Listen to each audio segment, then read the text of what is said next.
Bom dia a todos. Invocando a proteção de Deus e da forma regimental, declaro aberta a sessão da 2ª Câmara Civil do Tribunal de Justiça do Rio Grande do Norte. Dá início aos julgamentos.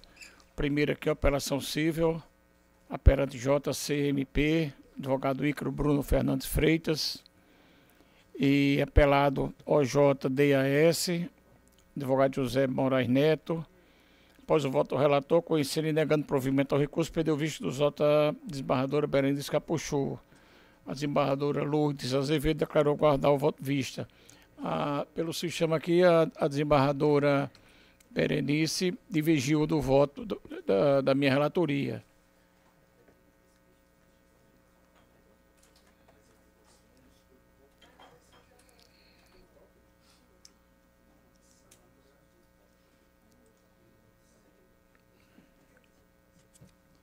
Se quiser, eu posso deixar para... Enquanto você dá uma examinadinha, a gente vai fazendo nos outros. Tá bom? Então, vamos dar continuidade ao tempo que a desembargadora Lourdes examina os votos. Já registrou? Não, mas nesse aqui deixa eu atualizar aqui o meu. Pronto. Então, aqui está... a divergência 2-1. A desembargadora Lourdes acompanhou a divergência, então vai ter que apelação, ampliação. O doutor Guedes vota, não é isso? E convoca um outro. Pronto, mas tem tempo, porque vai ainda prorrogar. Então vai ter extensão de quórum, vai ficar adiado a proclamação desse julgamento. Dando continuidade, o 2, operação civil, apelante RCA Investimentos Limitada e apelado o Banco do Brasil S.A.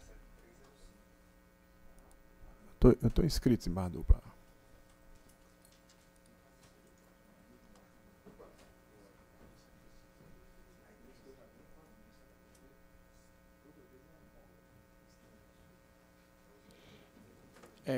Doutor Gleides, Vossa Excelência dispõe de até 15 minutos, está com a palavra. Excelentíssimos senhores desembargadores, desembargador relator, desembargador Rebouças, desembargadoras, que compõem aqui a egrégia 2ª Câmara Civil. Esse é um precedente emblemático, porque diz respeito àqueles contratos essenciais do cidadão no dia a dia. Qual é a situação de base? A situação fática e incontroversa. O recorrente é um empresário titular de empresas imobiliárias em Natal, as maiores imobiliárias de Natal.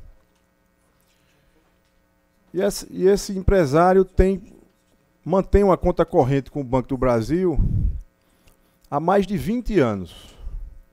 Ou seja, trata-se de um contrato longevo.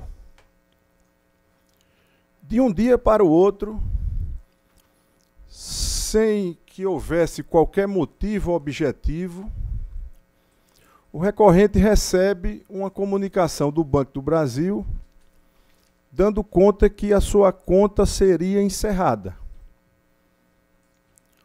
Comunicação essa que não observou o princípio da transparência, porque não invocou qualquer motivo. Repito, o banco comunicou o cancelamento da conta sem imputar ao recorrente, ora recorrente, qualquer motivo. A sentença de primeira instância, excelências, e aqui, sem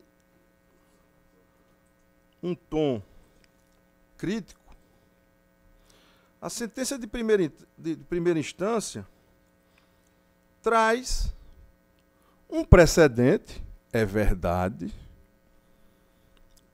do Superior Tribunal de Justiça,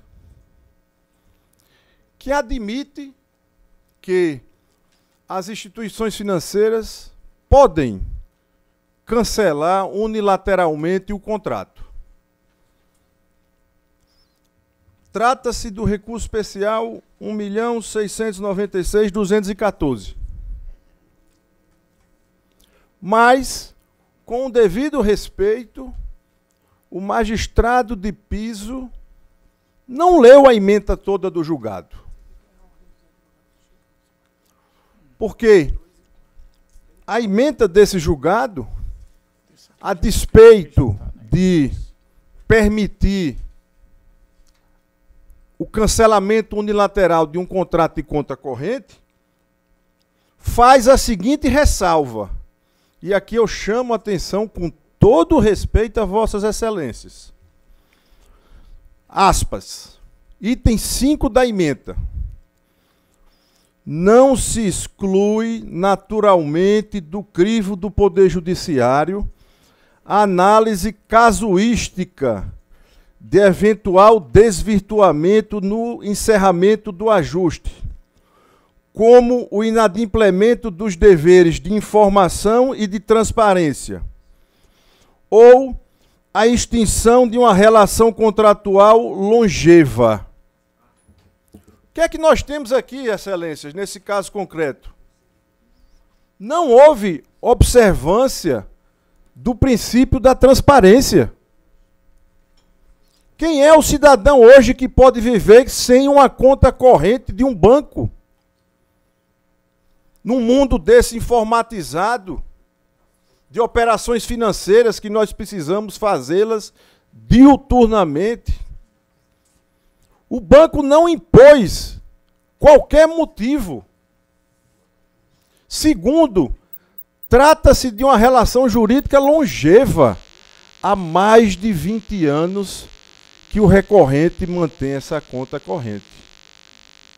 Então, para não mais exigir o tempo de vossas excelências, com base no precedente do STJ citado na sentença, o item 5 da ementa, o recorrente espera de vossas excelências que numa sociedade moderna, em que não se vale mais os princípios, não se valem mais apenas os princípios liberais, mas há que se observar também os princípios sociais. O encerramento de contratos longevos, essenciais, exige boa-fé objetiva. Se o banco tivesse algum motivo objetivo para cancelar a conta, que ele informasse no comunicado. Mas, repito, não o fez. Então, por tais considerações, agradecendo a atenção de vossas excelências, o recorrente requer o provimento do recurso. Muito obrigado. Nós aqui agradecemos a vossa excelência, doutor Gleitos. Eu estou encaminhando o voto aqui pelo conhecimento e desprovimento do recurso, citando precedentes aqui da nossa Câmara, da relatoria do desembargador Cornélio, e se aplica como uma luva ao caso em exames, de resilição pela instituição financeira, encerramento de conta corrente após notificação prévia encaminhada ao endereço informado, inexistência de obrigação de contratar ou de manter vínculo contratual. Primeira Câmara Civil, julgado em 11 de julho de 2023. Cito um outro precedente, também alegação de abusividade de banco, apelado pelo encerramento da conta bancária de forma unilateral, possibilidade de encerramento da conta bancária com prévia notificação. Cito também um terceiro precedente, aqui do Rio de Janeiro, possibilidade de encerramento da conta corrente pela instituição financeira, desde que precedida por notificação prévia à parte interessada nos termos do artigo 12 da Resolução 2025/93 do Banco Central do Brasil. E com ele, também cito um outro precedente aqui do Tribunal de Justiça de São Paulo, o encerramento da conta de forma unilateral pelo réu é perfeitamente possível, desde que é cumprida a notificação prévia, como efetivamente ocorreu no termo do artigo 473 do Código Civil e do artigo 12 da resolução já mencionada do Banco Central. Eu, com esses breves citações, eu estou reconhecendo e negando o provimento ao apelo. Aqui no sistema não há destaque nem a divergência, então está proclamado o termo do voto do relator. Agradecemos ao doutor Gleidson mais uma vez.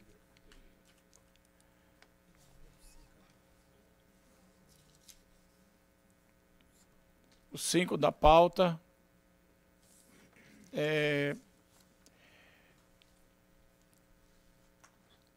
processo de relatoria da desembargadora Lourdes, Gleiciane Freire de Lima, Domingos Flávio Saldanha Pacheco. Está escrito aqui para... Está em mesa, desembargadora Lourdes? Doutor Renato Augusto está escrito. Excelência, responde até 15 minutos. Está com a palavra. Muito obrigado. Excelências, muito bom dia. Eu trago aqui a essa Câmara esse caso que aconteceu, a judicialização aconteceu em 2020, naquela época que a gente estava na pandemia. Vossa Excelência fala pelo demandado, pelo cirurgião. Pela parte apelada? É porque eu acho que talvez tenha tido até uma troca. Nós somos apelados, isso. Isso, tá bom. Okay. Nós somos apelados. Isso. Que é o cirurgião, doutor Domingos. Ok. Essa judicialização, ela aconteceu em 2020, que foi naquela época que a gente estava em casa, né? Todos em casa. Então, tudo era online. E esse cirurgião me procurou, dizendo que tinha sido processado de um caso que ele tinha feito uma cirurgia em 2015. Então, fazia 5 anos que ele tinha feito a cirurgia nessa paciente e ela veio a judicializar 5 anos depois. Nesse caso, ela alega que ele teria sido negligente e teria imperito e teria deixado uma broca no seio maxilar do rosto, uma broca cirúrgica de odontologia no seio maxilar, e que isso teria causado problemas para ela na parte de sinusite. Só que ela omite uma série de coisas e a gente mostra na contestação que muito do que ela disse não é verdade. Por exemplo, ela nunca mais voltou para ele. Ela fez a cirurgia e nunca mais voltou a ele. Nem para tirar os pontos ela voltou, porque ela é enfermeira e ela mesma foi lá e tirou os pontos. Então ela passa 5 anos sem fazer uma radiografia, ela não voltou para fazer radiografia, e aí de repente ela processa um cirurgião 5 anos depois, dizendo que estava tendo sinusite crônica por causa dessa broca. E aí a gente fez a defesa desse cirurgião, dentista, e mostramos na instrução que esse evento da broca poderia ter acontecido com outros dentistas, porque ela fez tratamentos com outros dentistas durante esses 5 anos. Se tivesse sido com ele, pode ter sido acidental, mas a gente mostra que é um evento que é possível de acontecer e ela nunca teve problema sério com isso, tanto é que ela só procurou o médico 5 anos depois. Então, isso não, as alegações dela não batem. Na audiência, doutora Amanda, que é a juíza de primeiro grau, chegou até a ficar um pouco impaciente com as alegações da advogada, e a advogada, na apelação, foi desrespeitosa com a juíza, chamou a juíza de truculenta e de outras coisas. Né? Foi até pedido para que seja arriscado da apelação os termos que a advogada utilizou na apelação. Mas o que chama mais atenção nesse processo todo é a desonestidade da advogada. Ela litiga de má-fé aqui. E eu não peço nas contrarrazões a condenação por litigância de má-fé, mas agora eu gostaria de pedir, mesmo que seja de ofício, né, a condenação da litigância de má-fé. Vou explicar por quê. Como eu falei, no caso em questão, foi em plena pandemia. A gente não sabia se a gente ia voltar a conviver, se a gente ia ter uma convivência social de novo. E a gente tinha muita segurança do nosso direito. E a gente não fez pedido de perícia judicial. Passou batido isso, né? Quando foi na audiência de instrução, e a parte autora também não pediu, a juíza saneou o processo, não, perguntando às partes se elas queriam fazer o pedido de perícia judicial, e nem a parte autora, nem a parte ré pediram perícia. Quando foi na audiência de instrução, eu disse, doutora Amanda, eu gostaria de fazer um pedido. A gente já está encerrando a instrução aqui na audiência, eu entendo, mas eu gostaria de pedir pela perícia médica, pela perícia técnica, né, de um cirurgião, para provar que não houve erro aqui. Aí a doutora Amanda disse, eu quero ouvir a parte autora para saber qual é a manifestação dela. A parte autora disse o seguinte. Passa a palavra à advogada da parte autora para se pronunciar sobre o pleito. Excelência, eu acho totalmente necessário. Desnecessário. O processo já foi saneado. Inclusive, já foi precluso esse prazo para requerimento, para tal requerimento. Inclusive, seria oportuno ter sido, como eu falei no início aqui, a oitiva de um perito judicial, indeferido por ambas as partes, e que requer, inclusive, o julgamento antecipado da Lídia aí nesse sentido. Ela pediu o julgamento antecipado. Ela disse que não precisava mais de perícia médica. Aí ela vem na apelação dizer que houve cerceamento de defesa e que deveria ter tido uma perícia médica e que a sentença é nula. Ela pede o julgamento antecipado na audiência. Como é que a sentença é nula? Então, não faz o menor sentido. Isso ela tem que ser de má fé. Com certeza, isso ela tem que ser de má fé. Porque ela está desdizendo na apelação o que ela disse na audiência. E é por isso que a juíza, de vez em quando, na audiência, disse, doutora, escolha o que a senhora vai falar, porque não é o que a senhora está dizendo nos autos. Então, a senhora vai mudar o seu relato, ou seja, ela agora muda de novo.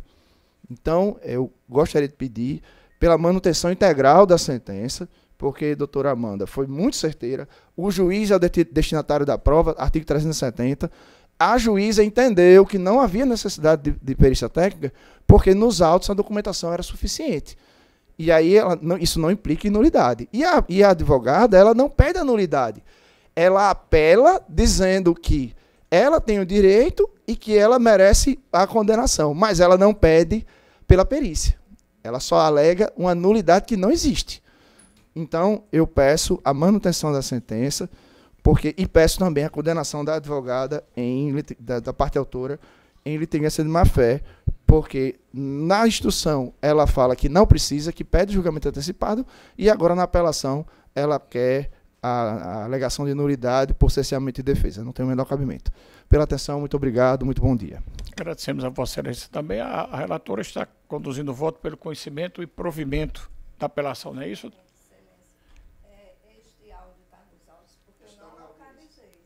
Esse áudio está na audiência. Eu lhe digo o ID, peraí.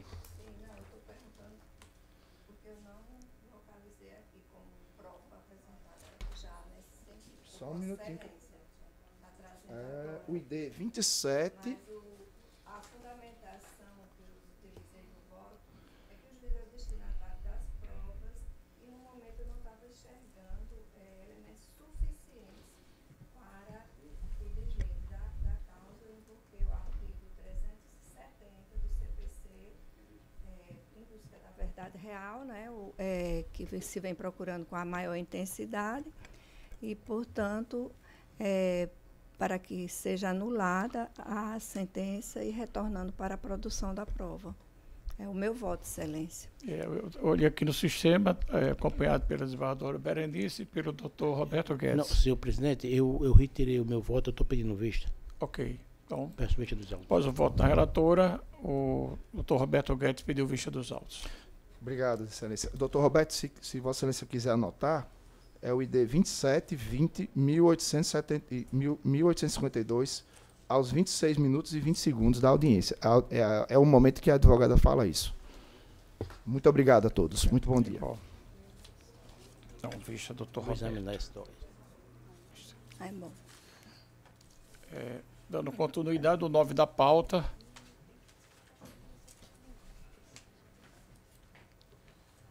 apelação civil, que são partes Werner Joshi e Fênix Óleo e Gás Natural e outros. Está escrito doutor Arthur César. A relatoria do doutor Roberto Guedes. Aí mesmo, doutor Roberto? Está aí mesmo, excelência. Doutor Arthur, Vossa Excelência fala pela parte apelante, Werner Jost. O relator está conduzindo o voto pelo conhecimento e pelo provimento do recurso. Perfeito, excelência. Para afastar a condenação do apelante, a repetição do indébito. Isso, exatamente. É o propósito principal. Agradeço e da informação eu dispenso. Okay. Isso, dispenso a sustentação. Obrigado. Nada, nós agradecemos a Vossa Excelência a compreensão. Está proclamado o termo do voto do relator à unanimidade. Bom dia a todos. Bom dia.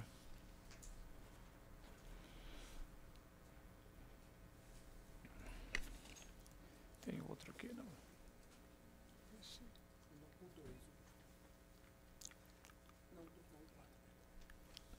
4. Tem mais advogado aí? Não tem aí, não. Eu acho que ele saiu. Eu vou dar continuidade, depois ele...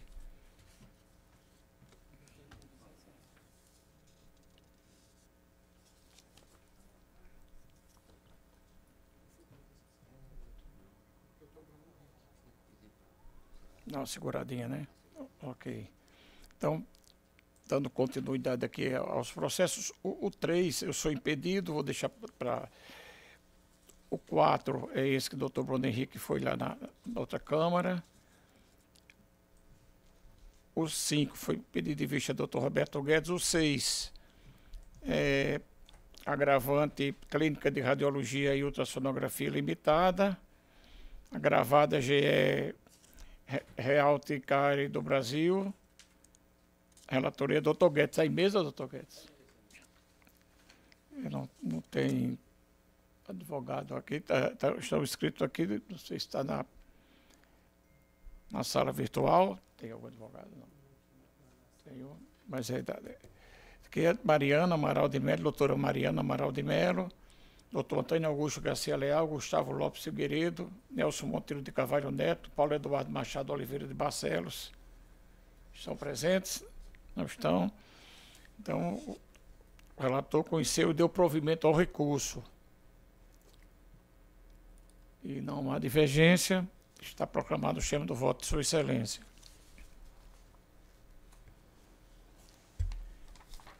O 7º, eu sou suspeito. O 8º, apelação civil, apelante Ministério Público do Rio Grande do Norte, 2ª Promotoria de Mossoró, apelado Banco BMG S.A. Também doutor Roberto Guedes. Está aí mesmo, Roberto? Está aí mesmo, excelência. Advogado doutor Leonardo Montenegro Consentino. Está aí mesmo? Ele está presente? Só um minutinho que o advogado tentou aqui e não conseguiu. Bom dia, excelência. Estou presente. Meu nome é Silvio. Eu sou colega, sou sócio de doutor Leonardo. Ok. Vossa Excelência fala pelo Banco BMG, que é o apelante.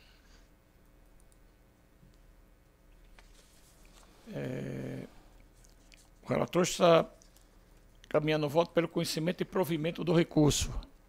Desprovimento, excelência. Desprovimento? Mas aqui no sistema tem provimento. Pelo menos aqui no meu tem. Ó. Aqui. Agora atualizou. Agora mudou. Então, Vossa Excelência responde até 15 minutos, doutor. Está com a palavra. Desculpa. Muito obrigado, excelência. Cumprimento Vossa Excelência. Desejo um bom dia a todos. Estendo os cumprimentos aos demais desembargadores desta colênia da Câmara, membro do Ministério Público, advogados, todos aqui presentes. Excelência, serei muito breve em amor à objetividade. Trata-se aqui de uma ação civil pública movida pelo Ministério Público, questionando a contratação de cartão de crédito consignado. A sentença foi uma sentença de procedência e foi contra essa sentença que houve a interposição da apelação pelo Banco BMG, alegando aqui algumas preliminares e com relação ao mérito defendendo a lisura do procedimento das contratações. primeiro ponto que eu gostaria de chamar a atenção, excelências, é com relação à própria ilegitimidade do Ministério Público para esta presente demanda. Aqui a gente não está falando de direitos difusos, direitos coletivos, mas, na verdade, de direitos individuais e disponíveis, né? A gente está falando aqui de contratações, né, que são objeto de liberdade individual, da autonomia da vontade, cláusulas contratuais que precisam ser investigadas uma a uma para tratar de determinada relação jurídica. Então, não poderia aqui haver uma substituição do interesse processual de uma determinada parte, de eventualmente um consumidor, por parte do Ministério Público. Então, excelências, o primeiro ponto que eu gostaria de chamar a atenção, inclusive ratificando integralmente os termos de apelação, mas aqui chamando luz para alguns pontos principais, é com relação a essa ilegitimidade ativa do Ministério Público para pleitear questões relacionadas a direitos individuais disponíveis. Outro ponto aqui que chama bastante atenção, excelência, é com relação à própria violação do artigo 10 do CPC, que preconiza que seja oportunizada às partes tomar conhecimento das situações processuais antes que o juiz prolate suas decisões. O caso dos autos, infelizmente, não foi observado o comando do artigo 10º do artigo 10 do CPC, vez que sequer houve a prolação de um despacho saneador. Foi exarada uma sentença de procedência e antes da prolação dessa sentença não houve aqui um despacho oportunizando as partes tratar da questão probatória que seria desenvolvida no curso da lide. E essa questão probatória seria muito importante porque o argumento, já adentrando no mérito do Banco BMG, é com relação à própria comprovação de que antes mesmo do ajuizamento da ação, reforçou o clausulado, reforçou suas práticas de modo a conseguir atingir a plenitude da observância daqueles comandos que foram vertidos na sentença. A preocupação que foi colocada na sentença, a determinação é de que houvesse clara informação de que se tratava de um cartão de crédito consignado, e não de um empréstimo consignado.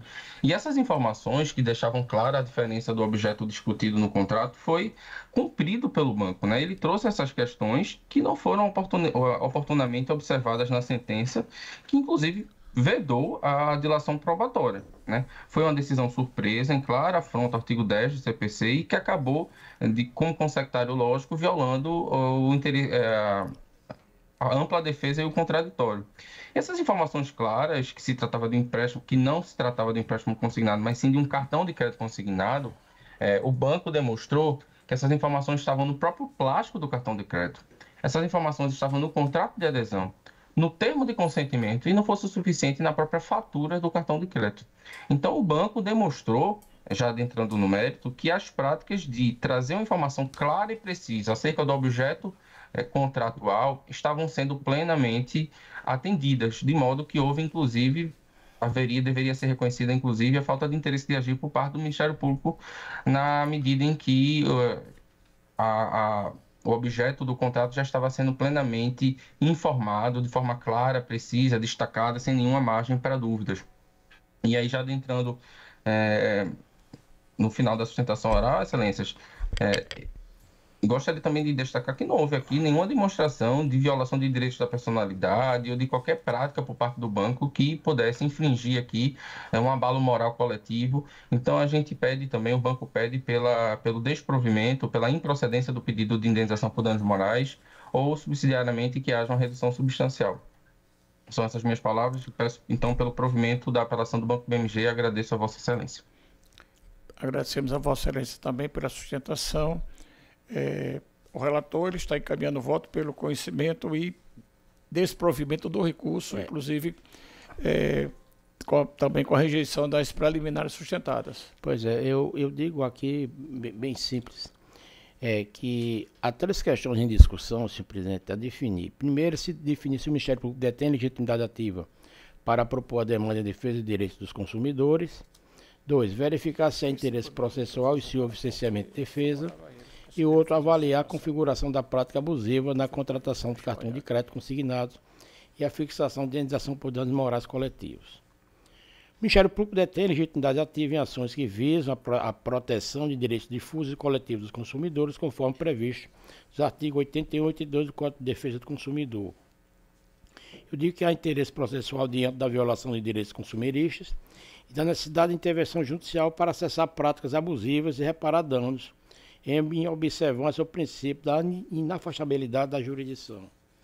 Não há cessamento de defesa, pois o julgamento antecipado da lide é cabível quando os documentos constantes nos autos são suficientes para formar a convicção do magistrado, sendo desnecessária a produção de outras provas. Configura-se práticas abusivas na oferta de cartão de crédito consignado, quando há ausência de transparência e de informações claras quanto às condições contratuais, induzindo os consumeristas a erro, em violações do artigo 4 e 6 do Código de Defesa do Consumidor, existência de nexo de causalidade entre a conduta ilícita do banco apelante e o dano aos consumidores, cumprindo função reparatória, punitiva e pedagógica. O valor fixado para indenização por danos morais coletivos revela-se proporcional à gravidade da conduta e repercussões sociais, atendendo aos princípios da razoabilidade e proporcionalidade. Então, senhor presidente, eu encaminho o voto nesse sentido, dando conhecimento e desprovimento ao apelo. Isso, no sistema não há destaque nem divergência, está proclamado o sistema do voto do relator, pelo conhecimento e desprovimento. Obrigado, excelências, bom dia. Igualmente. Dando continuidade, tem um 4, que é da relatoria da desembargadora Lourdes, que o doutor Bruno Henrique pediu para... Mas eu estava examinando aqui o processo, favorável a ele, exatamente. Então, nós vamos julgar, porque não vai fazer sustentação, não tem... Então, desembargadora Lourdes, Vossa Excelência, nesse processo, que é apelante a Pivida, e apelado aqui é Jonathan Felipe de Freitas Silva, está caminhando o voto pelo conhecimento e desprovimento do recurso do plano de saúde. Parcial majorando o valor, não é isso? Ok.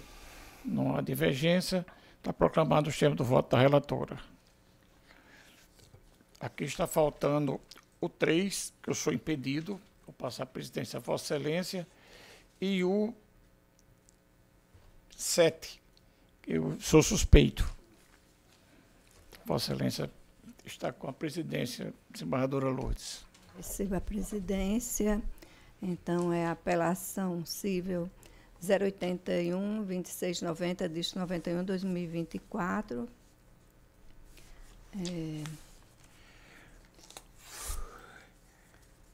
Em que são partes da Unimed.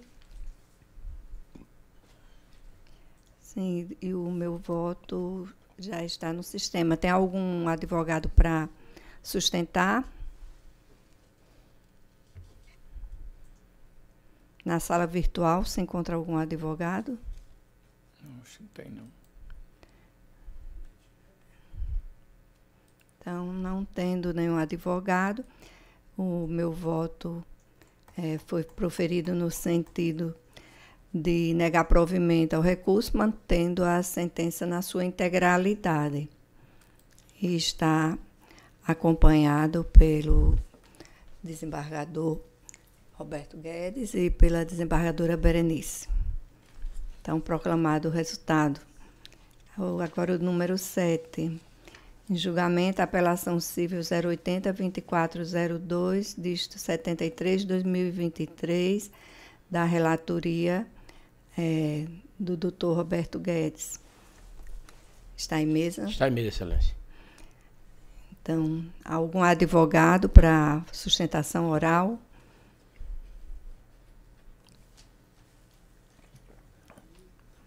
Na sala virtual também se encontra algum advogado para sustentação oral?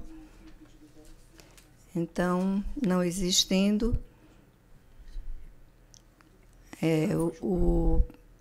no caso vai precisar de mais votos, né? Só tem o voto de Vossa Excelência. Aí o desembargador João, nesse caso, é suspeito. Isso. Tem o meu voto acompanhando também. Vossa Excelência, na relatoria, e vai para coro estendido, né, Excelência? Desembargadora Berenice divergiu? Ela não votou nesse processo. É o 7. Então, diante da suspeição, é necessário o voto de Vossa Excelência. Para compor o quórum. Para compor o quórum.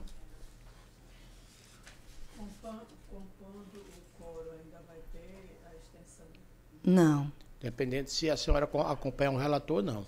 Se divergir, sim. Estava esperando essa resolução.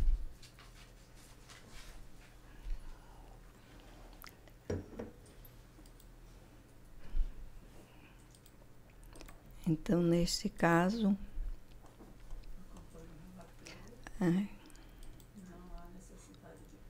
Isso. Então, pronto, proclamando o resultado por unanimidade. Por unanimidade. No número 7, na apelação já citada. E devolvo a palavra à presidência, a Vossa Excelência. Agradeço a Vossa Excelência. Assumo a presidência e indago aos eminentes pares se há algum processo que independe de pauta em mesa.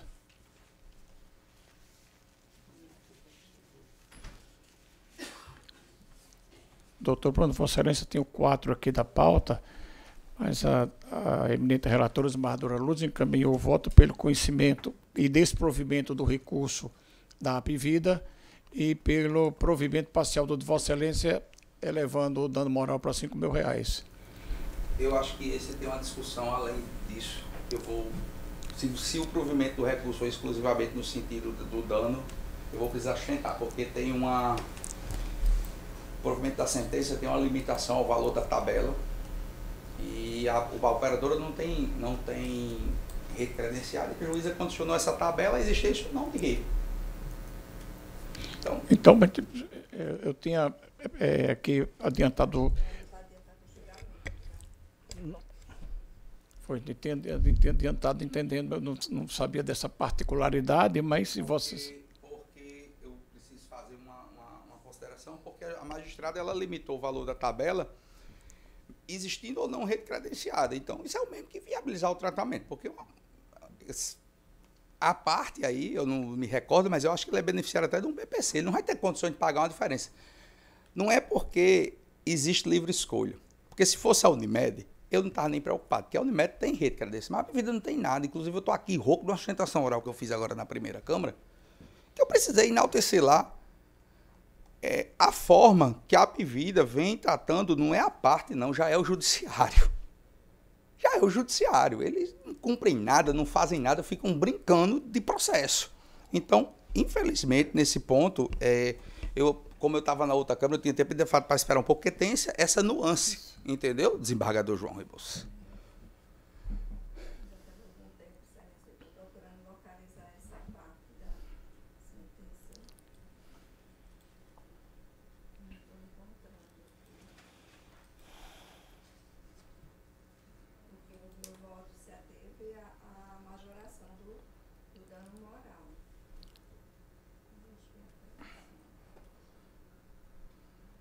Deixa eu só...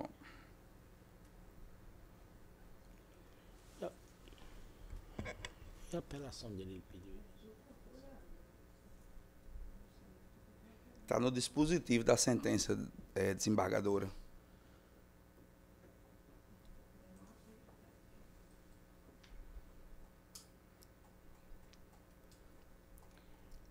A relatora diz que é inconteste o dever do plano de saúde de cobrir as terapias multidisciplinares. Minha preocupação, desembargador, é porque assim, a Apvida, eu não tenho a menor dúvida, que tanto é que Vossa Excelência estão aí mais que cheios na pauta de tanto agravo deles em cumprimento em ordem de bloqueio.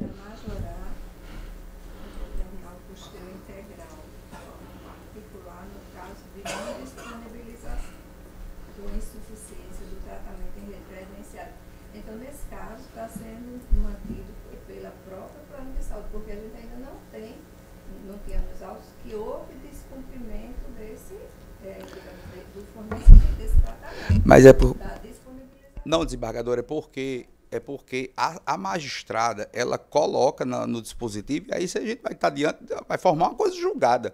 Porque ela diz, fazer o tratamento preferencialmente dentro da rede credenciada e, caso seja fora, por qualquer motivo, o reembolso direto limitado ao valor da tabela. E na minha apelação, o que eu pedi foi que fosse integral, caso não houvesse. Porque aí a gente fica exatamente no raciocínio da senhora. Caso não tenha um prestador, quando for para um cumprimento de sentença, é que a gente chegaria e pediria, é integral porque não tem prestador.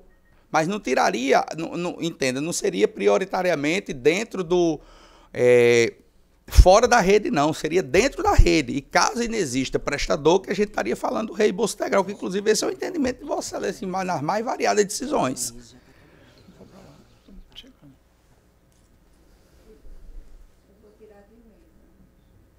Pronto, bom. Isso, isso. Isso. Vossa Excelência vai... Inclusive, eu vou até despachar com Vossa Excelência outro assunto agora de 11 horas. É examinado, é isso, doutor? Isso, bom. Isso. Porque em muitos feitos aqui a gente tem mantido o entendimento de que deve ser pago o valor de acordo com a tabela. Mas o valor de... Não, mas isso aí... Mas o entendimento pelo valor da tabela é quando existe aquela questão do vínculo terapêutico, e não pela falta de prestador. Pronto, não está em mesa, a eminente relatora vai reexaminar esse tema. Então, processo independentemente de pauta não existe. Não mesa, esse processo, não mesa. O 4.